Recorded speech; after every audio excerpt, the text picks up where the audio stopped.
Hi guys, Quinn here, writer on The Lie Behind the Star. So if you've been following this project, then you know that over the course of the development, we've had some setbacks. We started with one artist, got 80 to 90% through with all of the artwork, then all of it had to be scrapped because we went with a new artist and had to go in a completely different direction because of personal issues that my original artist had.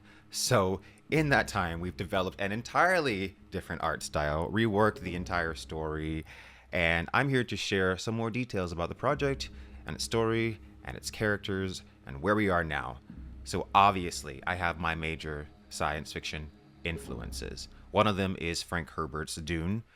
I really love the epic flow of the prose in that book. Everything said carries such immense weight. And that is clearly something that I'm inspired by in The Lie Behind the Star. One of the opening lines in the book is, "Fate is fungus," which immediately ties the narrative and the character development to the mycelium itself. So it's showing that it's all interwoven. The history of the Mushroom City, the ship, the characters. And I made that metaphor because I wanted to show how every part of the story and everything the characters do is connected back to that root, that original place where the Wanzalishi people first became a part of it all. So, similar to the work of Arthur C. Clarke and Frank Herbert, spiritualism also plays a part because humans live in a universe that is very complex, it's very large in scale, and interconnected in ways that we could never fully understand. But because of our pattern recognizing brains, we connect many different patterns and create spiritualism and meaning out of them. That is the major theme I wanted to explore in the story. How human interpretation of the universe leads to spiritualism. So, one of my favorite lines is, "There are things beneath starlight that do not want to be known." And that's also one of the early lines in the graphic novel. And basically, it's just about how humans seek knowledge. We are knowledge seeking beings. It's almost like it's one of our purposes as conscious entities in this universe to try and understand what we are living in. But what if not all the knowledge is meant for us? That was a major idea and theme that I wanted to play around with as well. And so, in the graphic novel, we follow 7 characters who awake on an organic vessel headed towards a specific nebula, tracing the source of a signal. And the backstory is that they have come from a civilization that learned to interpret the signal by consuming a specific kind of mushroom.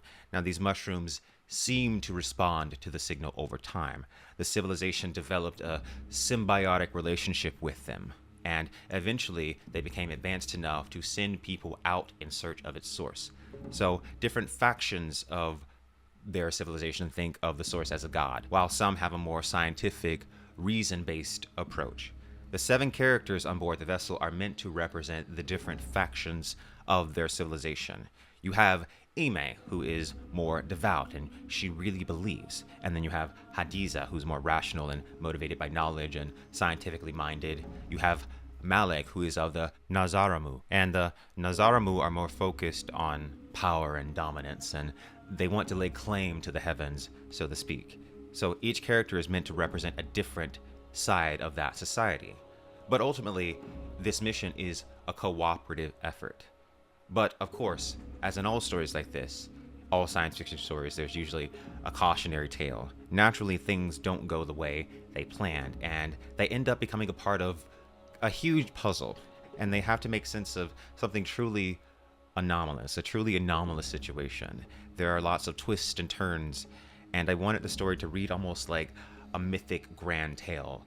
Not to compare myself to the greatest of all time, but this is like my 2001 A Space Odyssey. I wanted to have that subtlety and that kind of mythic, inevitable feeling, but also really get the point across at the same time.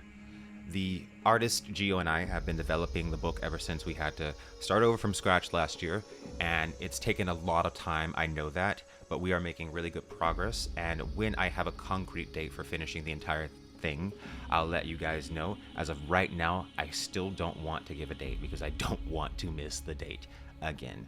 And thanks so much for everyone for your patience and support, and we're here, we're doing it, and I can't wait for you guys to read the story.